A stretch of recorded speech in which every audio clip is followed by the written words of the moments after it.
22 juin 1986, quart de finale de Coupe du Monde, stade Aztec de Mexico, plus de 40 degrés sur la pelouse. Un petit Argentin de 25 ans élimine 1, puis 2, 3, 4, 5 Anglais avant d'effacer le gardien anglais justement et d'inscrire l'un des plus beaux buts de l'histoire du football. L'Argentine file vers un sacre mondial et Diego Armando Maradona écrit déjà sa légende. Bienvenue dans Click Sport, l'émission qui chaque semaine vous raconte l'histoire d'une légende du sport et Maradona est forcément une légende, Didier Roustan, Hakim Djemili, avec cette chanson qu'on entend juste derrière, qui a été composée par Rodrigo, un fan de Boca Junior, en l'honneur de Diego Maradona, la Mano de Dios, ça s'appelle. Et la main de Dieu, effectivement, on va en reparler évidemment. Il y a beaucoup de chansons qui ont été écrites pour Maradona et à Boca Junior, encore quand il y a des grands matchs, etc. Ils chantent des chansons à la gloire de Maradona. Viens avec moi, prends cet enfant par la main, on va voir Maradona. Et des Maradona. Il y a des tas de choses. Et con la mano de Maradona. Vous avez compris pourquoi on a invité Didier Roustan pour parler de Maradona, pour chanter pendant une heure. Veni conmigo. Didier Roustan, journaliste à la chaîne L'Équipe, évidemment, que vous connaissez très bien d'ailleurs, Diego Maradona. Votre t-shirt en atteste. Ouais. Vous avez été Ça lui ressemble bien parce que tu vois, il est là avec des pantoufles. Et Maradona, pour moi, c'est ça. C'est la simplicité, c'est un ballon, une ruelle. Il s'en fout du reste. Lui, après, il est devenu, tu vois, ça l'a complètement dépassé. Mais à la base, c'est quelqu'un de simple, c'est quelqu'un du peuple. Il faut voir d'où il est sorti. Moi, je suis allé dans son bidonville à Villa Fiorito, dans les environs de Buenos Aires, tu vois. Et c'est une histoire très, très romanesque. On va en parler de son histoire, justement, parce qu'il y a une face obscure aussi de Diego Maradona. Hakim Djemili, vous êtes un tout petit peu plus jeune, mais vous êtes aussi fan de Diego Maradona. Non, mais de toute façon, tous les amoureux du foot, je pense qu'ils sont fans de Diego Maradona. Enfin, tu peux pas passer à côté. Hakim Djemili, humoriste, on parlera évidemment de votre actualité en fin d'émission. C'est Maradona aujourd'hui. Mais voilà, l'humoriste, c'est Maradona. Aujourd'hui, c'est Maradona. Alors justement, on attaque toujours cette émission par votre première fois, pas dans la vie, hein. Ça, je m'en fous, mais ça, c'est personnel. Ok. On en reparlera après, On si vous voulez. peut en parler quand même. Peut-être, après l'émission. Mais votre première fois avec Diego Maradona, la première fois que vous avez entendu parler de Maradona. Je vais commencer avec vous, Didier. Bon, c'était il y a quelques années, sans vous faire offense, évidemment. Oui, évidemment. J'étais à TF1 en 78. Il y avait la Coupe du Monde en Argentine. Je ne suis pas allé. J'étais en secours. Tu sais, à l'époque, il y avait des grosses pannes de son, donc tu étais dans la merdouille, tu vois, parce que la réalisation, tout ça et tout. Quand il y avait une compétition à laquelle il n'a pas pris part, d'ailleurs. Hein, voilà. Et c'est la première fois que j'en ai entendu parler, parce que beaucoup de gens disaient il y a un génie là-bas qui devrait être présent, mais Menotti, par rapport à la dictature, qui était le sélectionneur de l'époque, a préféré le protéger et il ne l'a pas sélectionné. Alors qu'il avait largement sa place, même s'il y avait des Campes, etc. Il avait 18-19 ans, il avait joué à Argentine. Et il en a été très, très marqué de ne pas l'avoir disputé dans son pays. Et c'était une manière aussi à lui faire part, après, à la Coupe du Monde junior au Japon, un an plus tard. Et si tu jouais une minute de la Coupe du Monde, tu ne pouvais pas participer à cette compétition, qu'il a gagnée avec l'Argentine, où il a été le meilleur joueur. Tout le tralala. Hakim. Donc c'était la première fois, tu vois, en 78. Ah ouais. La première fois que vous avez entendu parler. C'était longtemps. C'était pas mal de temps. Non, moi en fait, je n'en ai pas entendu parler via la télé ou quoi. Moi, c'était mes oncles. C'est-à-dire que moi, je commençais à m'intéresser au foot, je jouais au foot, et mes oncles, tu sais, j'allais regarder leurs matchs, ils jouaient en district, tu vois, à l'époque. Sauf que quand ils marquaient un but, ils criaient toujours Argentina goal, et ils criaient Maradona. Et c'est comme ça que j'en ai entendu parler, j'ai voulu savoir qui c'était Maradona, et puis après, j'ai vu des vidéos, des conneries.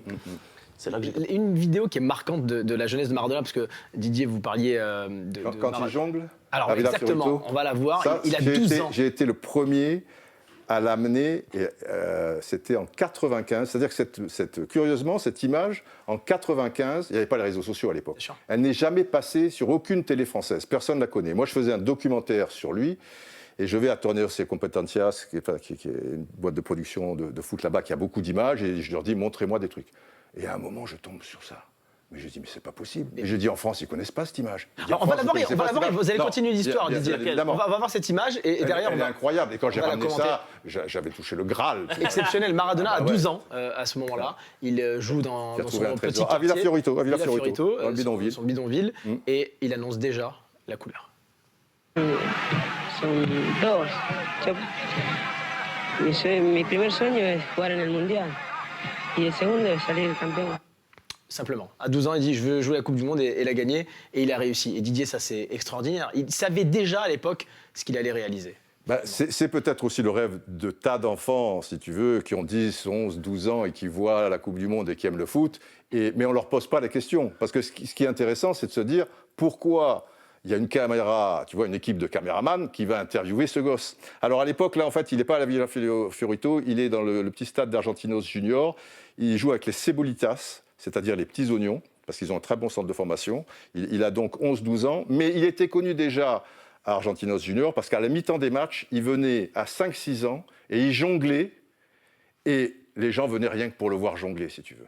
Il avait 5, 6, 7 ans et il faisait déjà des choses, tu vois, fantastiques. Donc Maradona, nous, on l'a connu sur le tard. Il a fallu, tu vois, évidemment qu'il soit professionnel et tout. En Argentine, ils savaient qu'ils avaient un génie. Et c'est pour ça qu'à l'âge de 11-12 ans, c'était déjà une star, puisque, on peut se poser la question, pourquoi il y a ce caméraman qui va filmer ce gosse et qui va lui poser cette question? Parce que tu peux en filmer un dans la rue, il est capable de te le dire. Le problème, c'est que... Tout le monde va te dire ça. Tu vas dire, pourquoi ce gosse?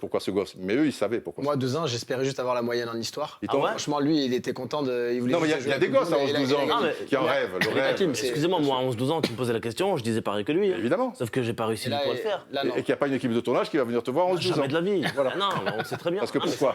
Maradona, alors, parlons de sa place aujourd'hui dans l'histoire du football, parce qu'on a vu ce but du siècle, on le reverra dans un instant, il est considéré comme le but du siècle, ce but contre les Anglais. On va en reparler dans un instant. Essayons de le placer, de classer. On aime bien faire ça, évidemment, avec tous les joueurs de foot. Même si c'est difficile de comparer. C'est difficile les époques, mais alors tout le monde place Pelé comme le numéro 1 dans l'histoire, Didier. Et à l'époque, la FIFA, au début des années 2000, avait décerné des prix en désignant Pelé joueur du siècle. C'est la FIFA qui l'avait désigné. Et ils avaient fait un petit concours sur Internet, un petit sondage sur Internet, et c'est Maradona qui avait été élu par les internautes juste devant Pelé, regardez. C'est logique aussi. C'est logique. E adesso però, caro Presidente Blatter, entriamo in uno dei momenti più attesi davvero, il momento in cui si sceglie il giocatore del secolo premiato attraverso Internet. Allora, signori e signore, siamo pronti per dare il nostro applauso e il nostro saluto al vincitore del FIFA Internet Century Awards. È un numero 1 straordinario, Diego Armando Maradona. È il pive d'oro, Diego Armando Maradona, il bacio alla moglie Claudia. Eccolo. Il saluto con Ferlaino, il suo presidente, con Caniggia, che l'ha raggiunto. Diego, eccolo qua. Grazie per accettare. Grazie. Il grazie di Blatter a Diego Armando Maradona. Eccolo qua. Numero 1, FIFA Internet Century Awards. Eccolo.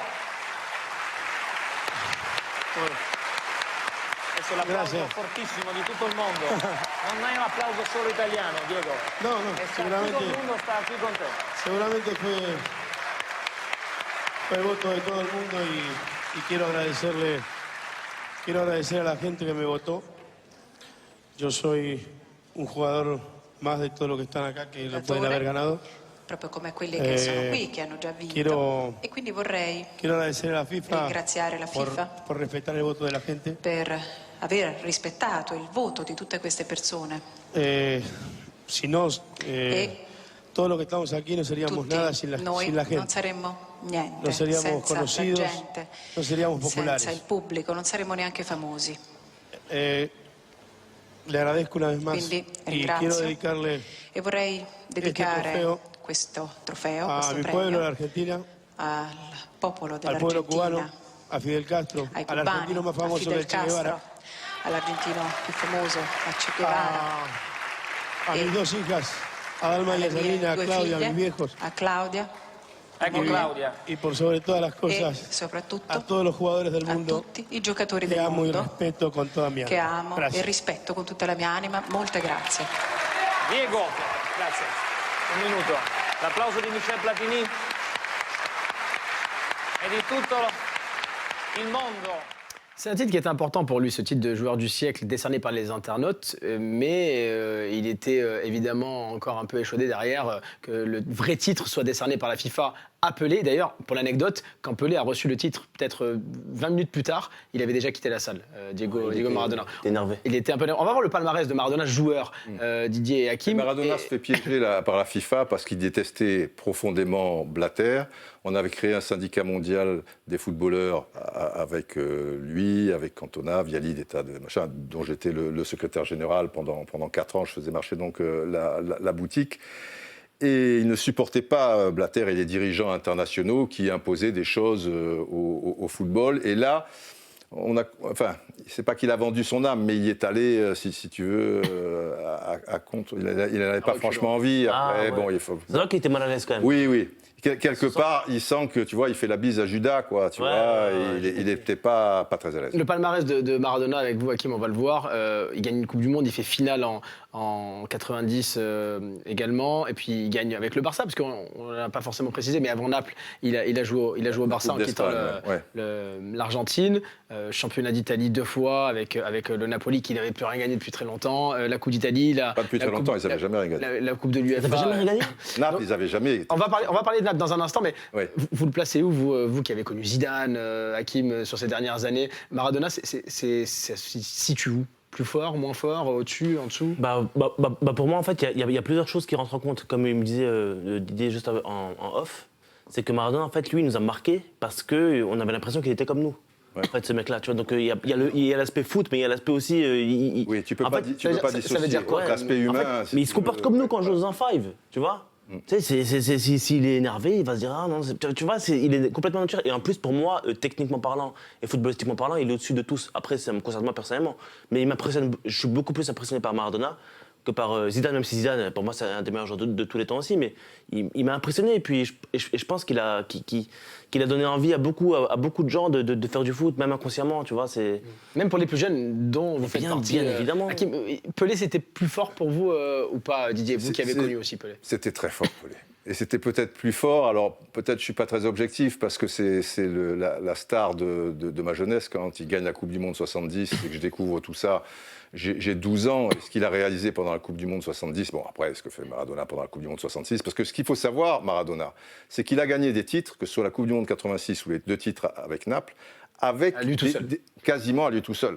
Je veux dire, à Naples, il n'y avait rien. Après, dans la deuxième partie, ils sont arrivés le Brésilien Alemão, Bagni, l'Italien, Carica. Le Brésilien, c'était déjà un peu mieux, mais ça n'a rien à voir avec les stars du Milan AC et tout ça. À l'époque, les équipes, c'était avant l'arrêt Bosman. Tu vois, l'arrêt Bosman, ça veut dire que tous les étrangers, tu peux acheter les plus grands. Autrefois, tu pouvais avoir dans ton équipe que 2 étrangers en Italie, et après, c'est passé à 3. Donc, ça veut dire que maintenant, les équipes comme Barcelone, Real Madrid, machin, elles n'ont que 2 ou 3 joueurs locaux. Donc, ce sont des machines de guerre. Les meilleurs joueurs du monde, maintenant, ils sont concentrés sur 4 ou 5 équipes. Tu vois ? Autrefois, ils étaient disséminés partout. Et Naples, qui était une équipe relativement pauvre et qui intéressait personne, etc., ils n'avaient pas de stars. C'est comme si aujourd'hui, tu mets Messi... Mais tu le mets, je ne vais pas dire à Valenciennes, c'est exagéré, mais tu le mets, tu vois ce que je veux dire, dans une équipe mineure de la Ligue 1. Non, doucement. Même pas. Marseille, c'est peut-être... À Marseille. À Marseille. À Marseille. Doucement, on a dit équipe mineure, mais calmez-vous. Marseille. Vous voulez qu'on arrête cette émission tout de suite ou... On a quand même encore 45 minutes. Non, mais pour moi, c'est... Non, mais tu le mets à Lille. Oui, voilà, à Lille, par exemple. Si Messi est à Lille, je suis pas sûr on va parler de Naples dans un instant. Quand même. Restons sur Maradona. Alors, on parle de sa carrière de joueur, évidemment, qui est quand même une carrière magnifique jusqu'en 90 à peu près. On reparlera de cela dans un instant. La carrière d'entraîneur aussi, parce qu'il a voulu être entraîneur, Diego Maradona, comme les très grands, finalement, footballeurs de l'histoire ont voulu l'être, avec plus ou moins de succès. Beaucoup, hein. Pas beaucoup. Ouais, Beckenbauer, Voilà, Beckenbauer, Zidane. Mais assez peu, finalement, quand tu vois la masse de grands joueurs. Et donc Diego Maradona a voulu l'être. Il est passé par franchement des clubs un peu obscurs, regardez, improbables. Excepté peut-être la sélection d'Argentine qu'il a emmené à la Coupe du Monde 2010, arrêté en quart de finale. Avant l'Argentine, il a entraîné 2 clubs avant la sélection, Mandouillou, qui est un petit club, et le Racing Buenos Aires, qui est un club très, très coté en Argentine. Et vous voyez tout en bas, il est... Dernièrement, il a signé à Naola, c'est un club de deuxième division mexicain. Regardez d'ailleurs des images de son arrivée. C'est ça qui est formidable chez Maradona. Et tu vas tout comprendre. Et c'est pour ça, Hakim a raison. Pourquoi Pendant que l'on voit les images de son arrivée à Sinaloa. C'est que Maradona, c'est un passionné. si tu veux, c'est pas un calculateur. Et ça veut dire que même s'il va en 2e division mexicaine, et même si demain, tu vois, il était en Biélorussie, même s'il va en 4e division du fin fond du Botswana, il sera avec un ballon, il sera avec des joueurs, il aura l'odeur des vestiaires, et ça fait son bonheur. Tu vois, quelqu'un, si tu es logique, quelqu'un comme Maradona, où tu entraînes le top, ou tu n'entraînes pas. Mais lui, il s'en fout du candidaton. Parce que lui, il s'en tape, tu vois, c'est son cœur qui parle. Et justement, la passion, regardez. Ça se ressent, ça. Et bien sûr. Et ça, on le ressent. Et c'est ce que disait Hakim, machin. Et c'est pour ça, quelque part, que les gens aiment Maradona. Ou le détestent. Parce qu'il est clivant. Les gens n'arrivent pas forcément à lire entre les lignes, tu vois, comme il est grande gueule. Et ce dont vous parliez à l'instant, cette passion pour le football, on va la voir à travers un extrait lorsqu'il motive, lorsqu'il félicite même ses joueurs, lorsqu'il était aux Émirats Arabes Unis, dans une équipe un peu obscure également. Et il félicite ses joueurs. Regardez le discours, écoutez, la gestuelle suffit. Regardez.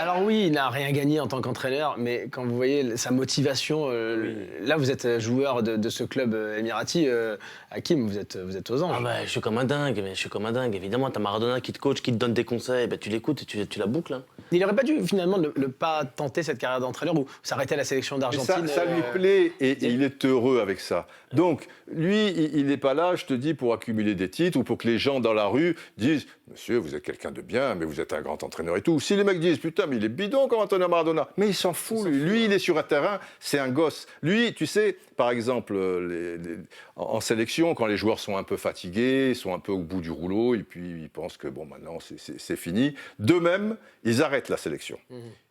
Et beaucoup, tu vois, chez nous, Zidane, machin, Platini, et dans tous les pays. Ils disent, bon, maintenant, ça va, j'ai fait le tour, j'ai machin, truc.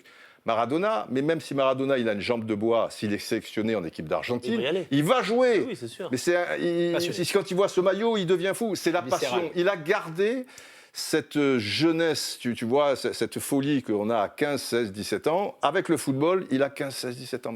Il a cette fraîcheur, c'est incroyable, alors qu'il aurait dû être broyé par le système. C'est pour ça qu'il donne envie de jouer. De ce qui a peut-être été son masterpiece, son chef-d'œuvre en 86. Ouais, je parle un peu anglais. En 1986, Argentine-Angleterre. Ouais. Alors, dans tous les sens du terme, finalement, parce qu'on a intitulé ça le génial tricheur. Parce qu'il a du génie. Et à la fois, il a triché avec notamment cette image qui avait fait le tour du monde. C'est l'ombre et la lumière, et il y a sa part d'ombre qui va rejaillir sur le premier but. Avec le but de la main, on va le voir en photo. C'est vrai que cette photo, elle a fait le tour du monde, où effectivement, devant Peter Shilton, il va mettre la main pour pousser le ballon dans les buts anglais. On est en deuxième période, l'Argentine mène 1-0, on est en quart de finale de Coupe du Monde. C'est un arbitre tunisien, si je ne me trompe pas. Oui, monsieur Benasser, c'est ça. Ouais. Et effectivement, cette image-là, elle a fait le tour du monde. Mais est-ce que...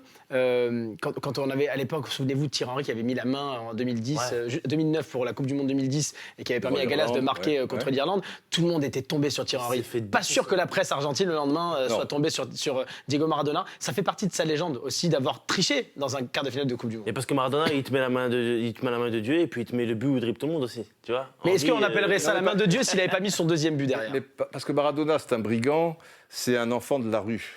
On l'appelle El Pibe. Pibe, c'est comme, tu vois, un Gavroche, tu vois, ou un Minot, machin. Pibe de Oro, c'est le gamin d'or de la rue. Et un gosse de la rue, dans la rue, tu peux marquer de la main, tu peux tout faire, tu peux truc. Et lui, qu'est-ce que tu veux? Il a eu cette possibilité-là. Oui, il a été habitué à la tricherie. Je ne dis pas que c'est bien, mais... c'est lui. Et si c'était à refaire, il te dira, je le referai. Inventer une règle qui m'empêche de le faire, sous-entendu, s'il est prouvé que j'ai fait main, j'ai 10 matchs de suspension, je ne la ferai pas. Mais là, c'est trop important, c'est instinctif. Moi, dans la rue, quand je jouais entre les voitures, entre machin, de temps en temps, tu t'aidais de la main, tu trucs et tout. Et je l'ai fait, et voilà quoi. C'est indissociable de sa légende. Merveilleux. C'est merveilleux. Mais ça résume Maradona, comme il a dit. C'est un geste éclair, c'est magnifique, c'est un quart de finale de Coupe du Monde, t'imagines? Sur un match, finalement, on a vu toutes les facettes de Maradona. L'ombre et la lumière. Je te dis, le génie et le côté... Dans la vie, c'est pas quelqu'un de calculateur. D'ailleurs, ça, tu le calcules pas, comme vient de dire Hakim, c'est instinctif. Et c'est quelqu'un de droit, tu vois, c'est pas quelqu'un qui manipule ou qui manigance, ou etc. et tout. Et là, en une fraction de seconde, il était dans les rues de Buenos Aires, tu vois, 5-6 ans, hop, il fait truc, et il se casse. Pour l'anecdote, à l'époque, il avait même menti sur son nom de famille pour pouvoir jouer dans un club parce qu'il n'avait pas l'âge en question et que certains le connaissaient dans son quartier. Mais Maradona, donc l'ombre avec cette main, et puis le génie, on va le revoir, ce but qu'on a vu en introduction, le but marqué. C'est du génie aussi, la main. La main. Aussi. Attends, il faut la placer quand même. Attends. Mais tu la vois pas, moi j'étais au stade, au match, alors j'étais pas au bord de la pelouse, le stade Aztec c'est grand, c'est assez... Ouais. Mais c'est merveilleux. C'est beau. Oui, je bossais à l'époque pour TF1, et la main, personne ne l'a vue dans les tribunes, la main. Tu t'es dit quand même, tu vois, instinctivement, tu te dis... tous les Anglais il va réclament assez la haut, main. tu vois, Shilton, machin, oui mais ils sont juste à côté, la main. Mais ça va tellement vite, l'arbitre s'il l'a pas vu, il l'a pas vu, le juge de touche, il est là. Et là où il est mariole jusqu'au bout, c'est qu'il fait comme si de rien n'était, il regarde juste un peu et il file. Et il dit surtout à ses partenaires, venez vite, machin, parce que si vous êtes là aussi comme des santons d'être demeurés, il va comprendre, tu vois. Eh ben ouais. Et juste quelques minutes C'est derrière, pour ça que je compte la vidéo, moi. Enfin bref. il marque le but du siècle, Diego Maradona. On va l'écouter avec les commentaires de Victor Hugo Morales, Didier que vous connaissez, qui est un commentateur uruguayen et pas argentin. Absolument. On pourrait s'y méprendre quand vous allez entendre le... qui est une grande star à la radio argentine, pas à la radio uruguayenne. Exactement. Et là-bas, la radio, c'est plus important que la télé. Le but du siècle, on va encore se faire plaisir, marqué par vous êtes technique, les gars. Armando Maradona. Ce but est fantastique, tu vas comprendre pourquoi. Pour deux choses. Valdano me dit un jour, si tu vois cette action en plan large, l'attaquant de l'Argentine. Et il est sur le côté gauche. Il est sur le côté gauche. Et Valdano, que j'avais bien connu pendant le syndicat mondial, me dit, tu sais, Didier, à la fin du match, je suis sous la douche avec Diego. Et je dis, Diego, moi, je suis l'action tout le temps parce que je pense que tu vas me la donner, parce que tu t'enfermes, etc. et tout. Et Maradona, il dit, mais bien sûr, mais je t'ai toujours vu et j'ai toujours hésité, est-ce que je la lui donne, est-ce que je la lui donne pas, est-ce que je la lui donne, jusqu'à la fin où j'ai dit, je vais jusqu'au bout.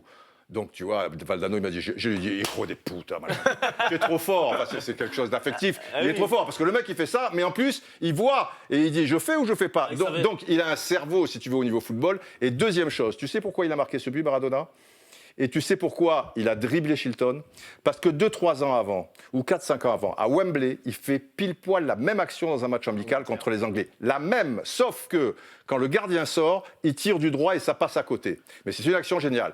Il a son petit frère au téléphone juste après, quelques heures après, et il dit, putain, tu as vu cette action, comme elle est belle. Mais il lui dit, mais son petit frère l'insulte, il dit, mais tu es con, qu'est-ce que tu vas tirer avec ton pied droit en bois, machin, tu dois dribbler le gardien, et après la mettre, machin, fallait pas faire ça. Et Maradona, c'est parce que, voilà, il avait le disque dur là-dedans, qui s'est dit, il faut que je dribble aussi, parce que mon petit frère... Enfin, ça dépasse l'entendement. Oh là là, c'est un génie. Génie, regno. On était dans un contexte... Tu m'as fait rêver, là. Un contexte politique compliqué aussi à l'époque. Parce qu'il y a eu la guerre des Malouines, donc un petit archipel au large de l'Argentine que l'Angleterre voulait posséder, a repris aux Argentins. Et du coup, c'était une sorte. Il y a pas mal d'Argentins qui sont morts d'ailleurs à l'occasion de cette bataille. Là, et d'ailleurs, pour Maradona en 86, parce que la guerre des Malouines, c'était quelques années plus tôt, 82, je crois. 86, ah oui, non, tu as raison. 82, 86, du coup, pour Maradona. C'était une sorte de revanche. Il avait déclaré il y a quelques années, regardez, je cite, c'était comme battre un pays et non une équipe de football. Bien qu'on ait dit avant le match que le football n'avait rien à voir avec la guerre des Malouines, on savait que de nombreux Argentins y étaient morts, qu'ils les avaient tirés comme des oiseaux. C'était notre revanche, comme récupérer un petit bout des Malouines. Fin de citation. C'est là où le football parfois dépasse le sport. Le football en Argentine, c'est plus que du football. C'est la société, tu vois ce que je veux dire. Et notamment aussi en Amérique du Sud et en Amérique centrale. On ne se rend pas compte de ça en Europe. Tu sais qu'il y a eu une guerre d'une journée entre le Honduras et le Salvador pour un match de football éliminatoire de la Coupe du Monde 70. Une guerre. Une journée elle a duré, heureusement. Pour un match de football. Là-bas, le football, c'est plus important que tout, quoi. Et ça règle aussi parfois des contextes politiques. Parlons de Maradona à Naples, parce que c'est peut-être la plus belle image qui nous reste et que nous ayons de Maradona aujourd'hui footballeur, c'est son succès à Naples entre 84 et 90, 91. Hakim, il est arrivé 84. Justement, juillet 84. Alors, ce qui est dingue, alors j'y suis déjà allé, mais quand vous irez peut-être Hakim, ou si vous y êtes déjà allé, à Naples, dans les rues de Naples... Personne n'a oublié Maradona avec quelques. On va voir quelques photos dans la ville. Ce qui est incroyable, c'est de voir aujourd'hui la puissance, l'aura qu'a encore ce joueur. Il est considéré comme un demi-dieu là-bas, franchement. Et il a marqué de son empreinte cette ville, Didier, parce qu'il a gagné des titres là où. Il leur a redonné la dignité, si tu veux. Naples, c'était. C'est un immeuble qui fait plusieurs, pour se rendre compte, je veux dire, qui fait des dizaines de mètres de hauteur, là où il y a son effigie. C'est assez récent. C'est joli, hein? C'est magnifique, oui. Et Naples est pauvre, Naples... Club du Sud, opposé au club du Nord. Rejeté par le nord de l'Italie. Pour eux, ce sont des Ouistiti, quoi. Tu vois, des machins, voilà, des Nord-Africains ou des trucs, tu vois, des basanés, etc. Et les clubs du Nord ont toujours dominé le football là-bas, que ce soit la Juve, que ce soit l'Inter de Milan, le Milan AC. Un petit peu Rome, tu vois, mais pas beaucoup. Et que Naples soit champion d'Italie, ça a été un tremblement de terre. Et pour eux, si tu veux, c'est une fierté qui durera des siècles. Et c'est pour ça que là-bas, il y a même des gens, pour eux, c'est presque... Ils prient, c'est christique, tu vois. Mais comment ils l'ont eu, Maradona, à Naples? Comment Alors, ils l'ont eu. Il a été 2 ans à Barcelone. L'histoire raconte que c'est un peu la mafia qui a financé le transfert. Même si les prix de l'époque sont à des années-lumière des prix actuels. Mais c'était assez conséquent. On dit que c'est la Camorra qui a financé le transfert. Mais au-delà de ça, il n'y a que Maradona pour aller à Naples. Mais c'est une ville pour lui, en plus. C'est un bordel absolu. Et pour l'anecdote, il avait expliqué, d'ailleurs, quelques années plus tard, qu'il était très malheureux à Barcelone. Il signe à Naples, effectivement, qui n'a pas le même standing. Et pourtant, Barcelone, c'est olé quand même, déjà. Voilà. Enfin, c'est pas mal, tu vois. C'est la folie.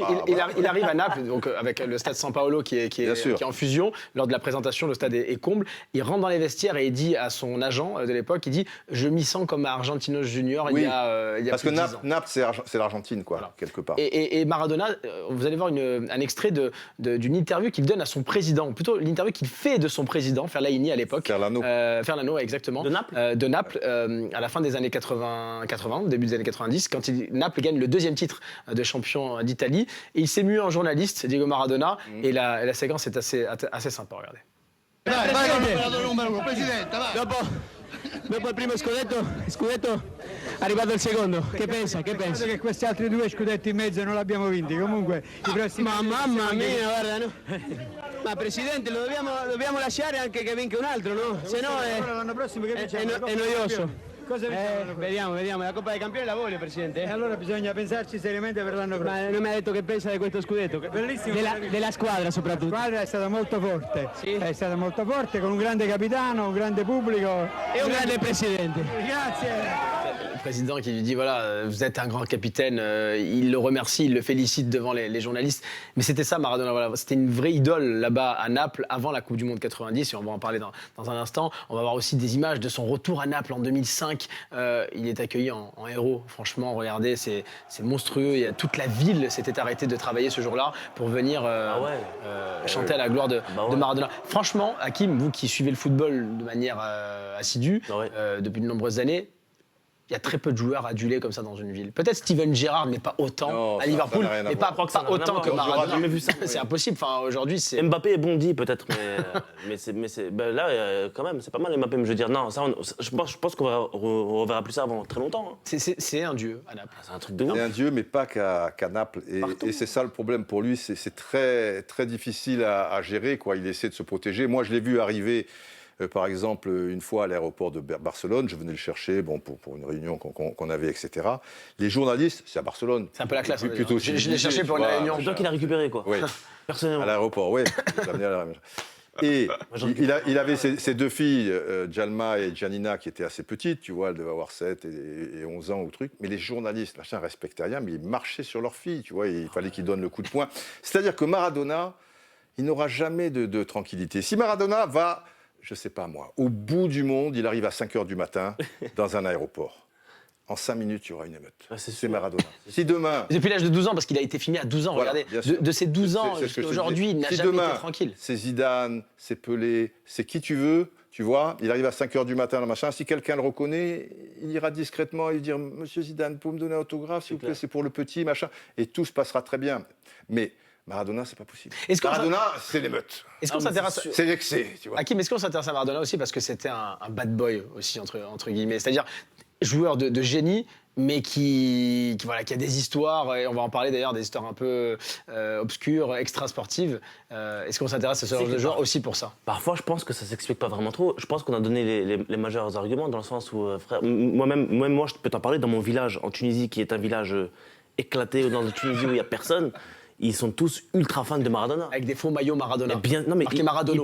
Ils portent le maillot de l'équipe de France ou de la Tunisie avec écrit Maradona derrière. Oui. Non, mais tu vois la différence. Et Maradona, il est partout. Mais tout le monde t'en parle. Il suscite la passion. Ah ouais, je pense pas qu'il y ait d'explication. Mais il y a une cassure tout de même, Hakim et Didier, c'est cette Coupe du Monde 1990 en Italie, avec cette demi-finale jouée contre l'Italie à Naples. Alors regardez cette une d'ailleurs de la Gazzetta dello Sport, c'est un article plutôt qu'une une. Alors le titre Noi separati in casa, ça veut dire nous allons nous séparer, nous allons nous départager à la maison, donc à Naples, au stade San Paolo, contre l'Italie. Donc, et ce qui est marrant, c'est que juste en dessous, c'était écrit qu'à Naples, on vendait des drapeaux argentins et que dans la rue, on criait Diego, Diego, alors qu'une partie du public napolitain était pour l'Italie. Et donc ça a été une vraie cassure parce que l'Argentine élimine l'Italie ce jour-là.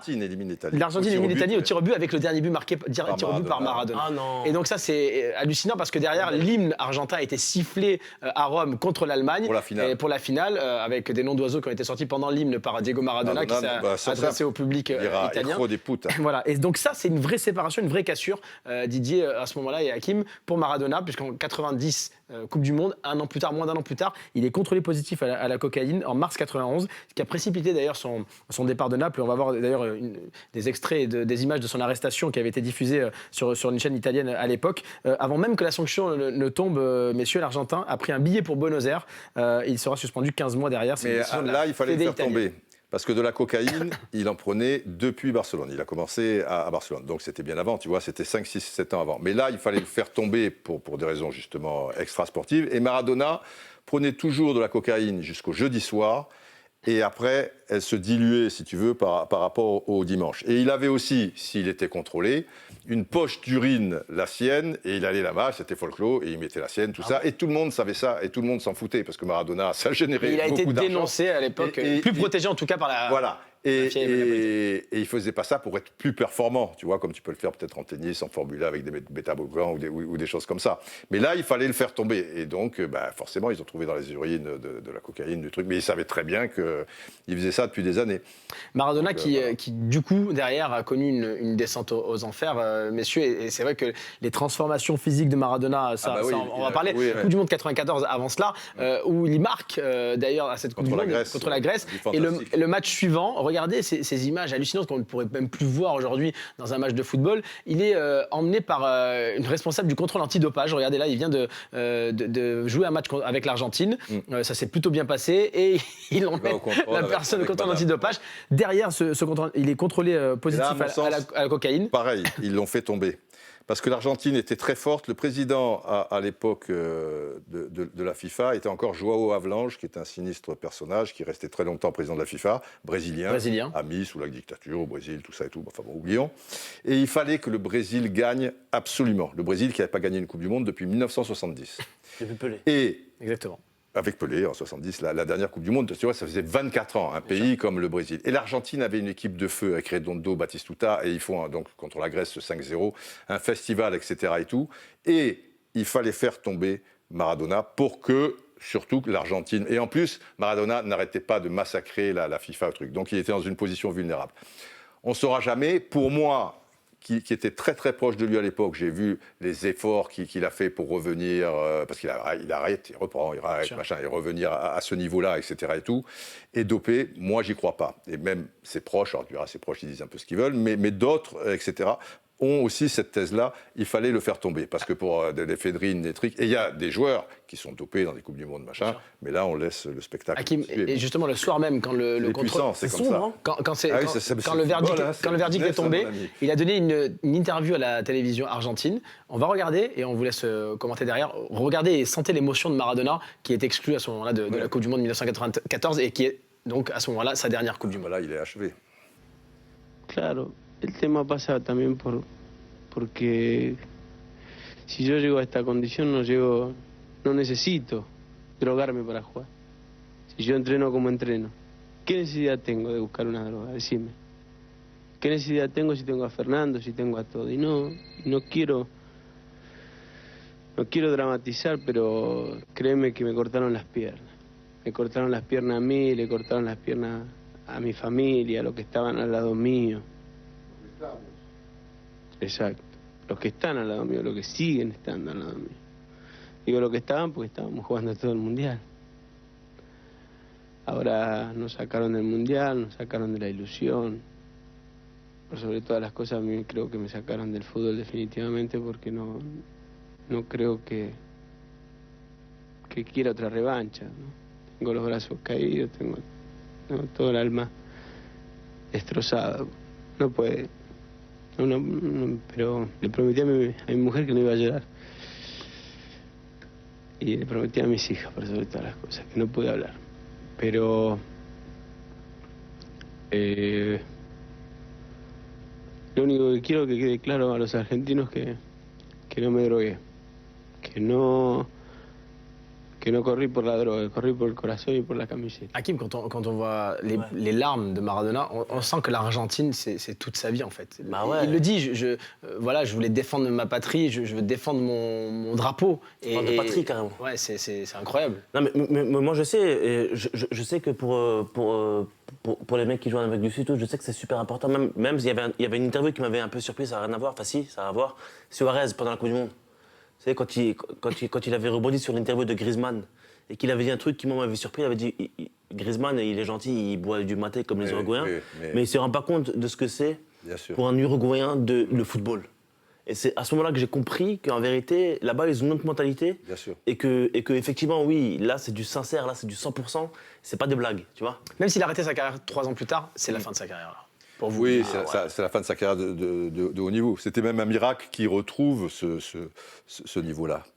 Et ça sera toujours quelque chose de dommage qu'il y ait eu ces excès, parce qu'il aurait été... Est-ce qu'il aurait été plus fort? Il avait peut-être besoin de cette soupape.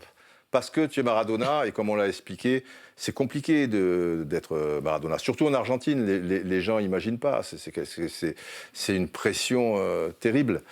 Et il avait besoin de cette soupape. Dans le film d'Emile Kusturica, il dit cette phrase, hein, je le cite. Mais il regrette, oui, il dit, tu te rends compte tu imagines à quel niveau j'aurais pu jouer si je n'avais pas été cocaïnomane. Et ça révèle aussi la personnalité de Maradona qui est déjà et qui restera comme une légende du football malgré tout. Alors c'est vrai qu'il a frôler la mort.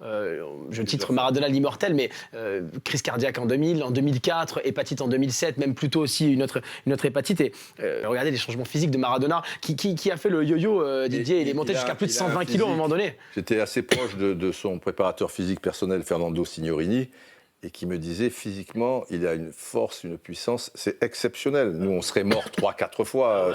Il a vécu avec un cœur qui, parfois, était à 28% de ses capacités respiratoires. C'est pas étonnant. Qu'il soit encore en vie, c'est un rescapé. Ça, c'était Coupe du Monde 2010, la dernière image que l'on vient de voir. Alors, regardons Maradona à la Coupe du Monde 2018 en Russie. Là, il fait peine à voir, de voir Maradona. Didier, là c'est compliqué. C'était il y a quelques mois, cet été à la Coupe du Monde 2018. Là, on peut être très inquiet pour la santé et mentale et physique de Maradona. Et moi, je l'ai perdu de vue, tu sais, en 99, ça fait 19 ans donc. Hein. Et je me suis dit, dans 2-3 ans, malheureusement, j'allumerai la radio ou je prendrai le journal et je verrai qu'un arrêt cardiaque ou qu'il a sauté du 5e étage et tout. C'était il y a 19 ans, il est encore là. C'était son anniversaire il y a quelques jours maintenant. 30 octobre. 30 octobre 1960. Donc il a 58 ans. Et c'est vrai qu'on a l'impression qu'il aurait pu mourir une dizaine de fois déjà dans sa carrière, Diego Maradona. Il a aussi eu de grosses relations avec des politiques très proches de certains chefs d'État sud-américains. Didier, vous allez peut-être plutôt nous éclairer avec Hugo Chavez. Très proche de Castro. Mais très proche de Fidel Castro. Et alors d'où vient cette proximité avec Fidel Castro qui l'a aidé d'ailleurs à remonter la pente physiquement, qu'il l'avait accueilli à la Havane. Désintoxiqué au moment où il était au plus mal physiquement, absolument. Ça vient que Fidel Castro, c'est Che Guevara. Che Guevara, c'est donc un révolutionnaire argentin. Et ça vient aussi que Maradona, au fond de lui-même, c'est un révolutionnaire.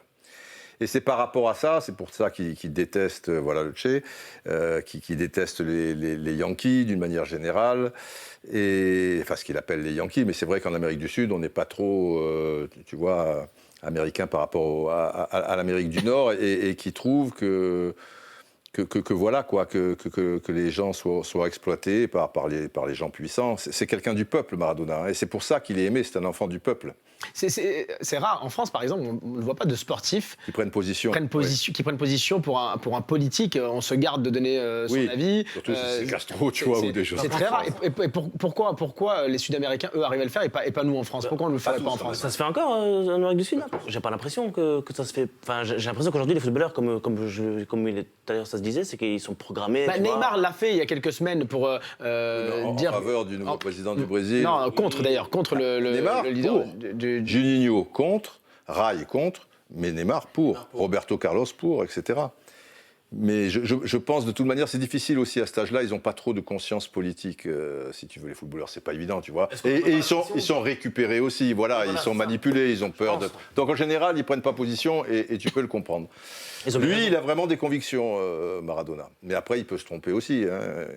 Je pense qu'il s'en fout. Je pense que c'est lui, on lui met la pression. Je pense qu'il va. Ah, lui, il s'en fout. Lui. Il s'en fout, je pense. Ouais. Tu vois, contrairement à. Il a eu un coup de cœur pour Castro. Ils avaient de très bons rapports, tout ça. Ils étaient amis, effectivement. Et toujours, je te dis, ce côté révolutionnaire.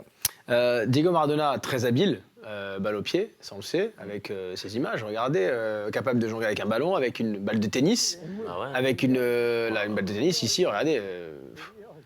Assez hallucinant techniquement, capable de jongler aussi avec une balle de ping-pong et de golf. C'est beaucoup plus dur. Alors on a tenté sur Click TV, avec vous messieurs et surtout avec vous Hakim, de faire la même chose. Est-ce que ça a été concluant? J'en suis pas convaincu. Eh ben moi non plus, on va vérifier. Donc comme prévu, on fait une Maradona avec Hakim et Didier. Bon, lui il commence avec un ballon, donc on va commencer avec un ballon. Hakim. Didier sera l'arbitre. Toi et moi. Ouais. Voilà. Quoi, c'est celui qui en fait le plus? Non, mais parce que je suis nul. Donc. Vas-y, mais honneur. Honneur à l'invité. Allez, c'est parti. Vas-y. Avec un ballon. Allez-y. Je jongle. Ok, bon, c'est parti. 1, 2, 3, 4, 5, 6, 7, 8, 9, 10, 11, 12, 13, 14, 15. Bon, on a compris, c'est bon, tu sais faire avec ça. C'est bon. Allez, c'est bon, ça c'est bon, validé. Il faut qu'il fasse plus. Ah, mais Hakim va faire tout seul en fait, parce qu'il est bon. Vas-y. Non, mais moi je suis nul. Voilà, tu vas aller, hop. 3, 4, 5, 6, 7. Ça va, la condescendance, ça va. Allez, on va faire avec la balle de tennis. Hakim. Balle de tennis, à moi? Eh ben oui. Bon, c'est là, elle est dure, mais on va y aller. On va y aller. Il en faisait 100 comme ça, normal. Ah ouais, 100 normal. En fermant les yeux. Bon bah, ferme-moi les yeux. Allez. On va pas le faire comme mais c'était Maradona. C'était Maradona. Vas-y. Ouais. Moi, c'est pas la même.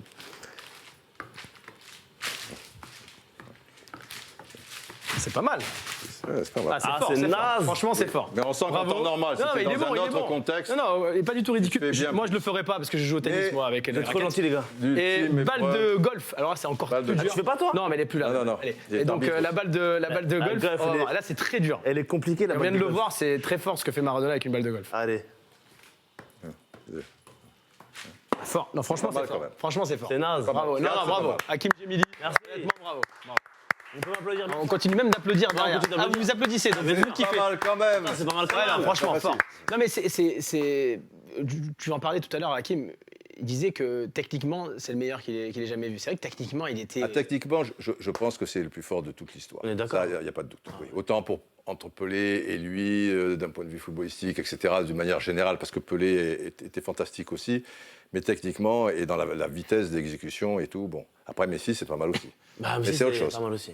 D'ailleurs, si on doit comparer les deux, Messi et Maradona, ce que fait Maradona, Messi n'a pas réussi à le faire, notamment à la Coupe du Monde 2014, d'emmener son équipe d'Argentine à la victoire. Il était en finale, mais il n'a pas réussi à gagner.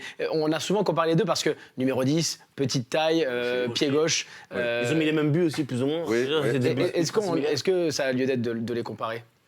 Alors, il y a quelque chose de fondamentalement différent entre Messi et Maradona, c'est que Maradona est un leader. Maradona, c'est le patron. C'est Maradona qui va prendre les choses en main. Il est capitaine de Boca Juniors, parce qu'on n'a pas parlé de Boca Juniors. Mais Boca Juniors, c'est un club de début des années 80, il a 20 ans. C'est le club du peuple. Et c'est Marseille puissance 20, tu vois, quand tu dis l'ambiance ou des choses comme ça. Tu vois, puissance 20, j'ai plus rien. Et lui, il était capitaine à 20 ans quand même de Maradona. Donc, ça veut dire que c'est un patron. Et j'ai connu beaucoup de joueurs qui ont été aux côtés de Maradona, soit en 86, soit à l'époque de Boca Juniors, soit à Naples, tout ça et tout. Ils m'ont dit, Dieu, tu vois, lapsus. Il dit, Maradona, on va à la guerre pour Maradona. Il a ce côté charismatique, il dit, bon, les gars, aujourd'hui, machin. Mais si... Tu vois, il est derrière l'institution, Chavigne, tu vois, etc. et tout. Donc déjà, il n'a pas ça, même s'il a un peu progressé dans ce domaine. Et après, c'est pas comparable parce qu'il n'a jamais eu la même pression. Mais s'il est dans ce cocon, si tu veux, de Barcelone, tu vois un club super bien structuré et tout est réglé. Il n'y a pas de pression. Il n'a jamais été professionnel en Argentine, même s'il est très aimé en Argentine, mais ça n'a rien à voir avec Maradona, tu vois, qui a joué justement, je te dis, à Boca Juniors, à Newell's Old Boys aussi. Et donc, c'est... D'un point de vue footballistique, il y a beaucoup d'éléments de comparaison. Pour moi, Maradona, c'est plus fort. Mais quand on aime Maradona, est-ce qu'on aime Messi, forcément, Hakim? Messi, tu peux pas dire...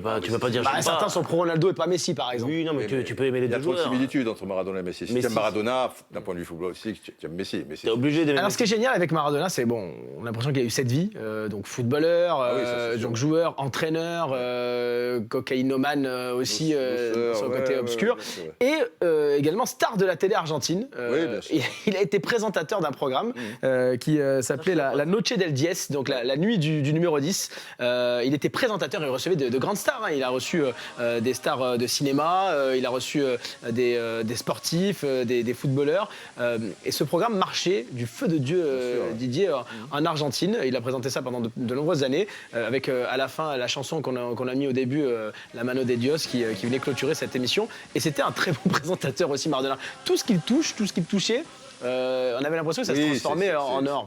C'est un showman, quoi. C'est quelqu'un de doué. Tu vois, il est dans son élément. Il a le ballon. S'il a le ballon, tu le mets n'importe où. C'est un showman, ouais. Même sur le terrain, c'était un showman. Bien sûr. C'est le seul à pouvoir faire ça en tant qu'ancien footballeur. On verrait pas Zidane présenter une émission de. Ça serait marrant. Ça pourrait être marrant. N'importe quel ancien footballeur serait ridicule. Et lui, il n'est pas ridicule. Il est raccord, il est là, il s'éclate parce que tu sens qu'il s'éclate. L'autre, il serait coincé, il dit putain, vous voulez vraiment mettre des paillettes, vous voulez bon, je veux le faire puisque. Peut-être Cantona, ça aurait été marrant. Ça. Oui, Cantona dans son genre, mais dans un autre style. C'est là où il est effectivement incomparable, Diego Maradona, avec ce programme. Regarde comme il est beau. En Argentine. Il fascine les amateurs de football, mais pas que. Ceux qui ne s'intéressent pas forcément au foot sont fascinés aussi par sa vie, qui est une vie remplie d'anecdotes. Et d'ailleurs, Amazon a créé un film autour de sa vie à différentes époques. Et Emir Kusturica, il y a quelques années, il y a plus de 10 ans, avait fait un documentaire, un film sur Diego Maradona qui avait été présenté à Cannes, au 61e Festival de Cannes à l'époque. Maradona et Kusturica étaient ensemble. Regardez, un documentaire sur Maradona. Pourquoi sa vie est un roman, Didier, aujourd'hui?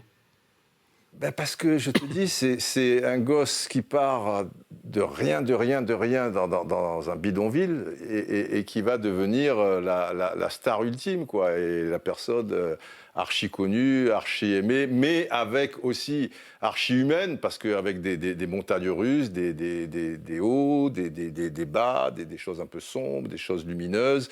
Et il est la vie, quoi, Maradona. Et ce côté, je te dis, imperceptible, qui t'attire, ou tu l'aimes ou tu le détestes, mais il enclenche des sentiments chez toi très forts. Ah ouais. Et c'est ça qui est important. Si vous deviez garder une image de Maradona, de sa carrière, Hakim, là on en a parlé pendant plus de 3 quarts d'heure, ce serait quelle image? Moi je crois que c'est l'interview de son petit frère. À l'époque, ils étaient. Je pense que vous devez avoir les images. En tout cas, les images existent. Oui, je connais cette interview. Tu vois de quoi je veux parler? Où lui, il dit c'est un martien, mon frère. Incroyable. Ça, c'est le truc qui m'a le plus marqué. Mais même dans ma vie. C'était à la suite d'ailleurs de quand il est en train de jongler et qu'il dit qu'il veut gagner la Coupe du Monde. C'est son petit frère qui dit ça. C'est son petit frère. Il dit ouais, moi, Maradona, c'est un martien. Il fait des choses que moi je ne suis pas capable de faire. Tu voudrais être comme Diego un jour, parce qu'il dit c'est impossible. C'est impossible parce que mon frère, c'est un martien. C'est cette image-là, déjà à 12 ans. Je crois que celle-là, moi, elle m'a choqué. Parce qu'il savait déjà le petit frère. Et lui, il le dit, Maradona, d'ailleurs, dans le documentaire d'Emir Kusturica, il dit « J'étais programmé, je savais que j'allais gagner la Coupe du Monde, je savais que j'allais devenir professionnel. Ce que je ne savais pas, c'est que j'allais sombrer dans la drogue. » Ah ouais. De toute façon, tu sais quoi? Les grands génies, les vrais génies... Oui, forcément. Ils finissent toujours mal. Il y a toujours une part compliquée. Quoi. Mais les vrais génies. Je ne parle pas des mecs ultra talentueux, je parle des vrais génies bizarres, tu vois. Les vrais génies... Vous êtes un génie, vous, donc ça me fait peur. Qui ça? Vous? Ah non, sinon je serais déjà mort. Je veux dire... Non, mais c'est vrai, les vrais génies, ils ont un truc un peu... Et Maradona, il fait partie... Parce qu'aujourd'hui, on a trop souvent tendance à utiliser le mot génie. On l'a usé. Oui, bien sûr. On l'a usé. Ah, génie, c'est un génie. Non. des génies, il y a véritablement très peu. Je pense qu'il y en a 4 ou 5 et Maradona en fait partie. On va terminer dans un instant avec Maradona. Avant cela, vos actualités respectives, qui ne sont pas les mêmes, ou je me suis trompé peut-être. Peut-être que Didier va faire un spectacle, j'en sais rien. Moi, je vais faire un one-man show. Sur Maradona. Didier, la chaîne L'équipe, quasiment tous les soirs.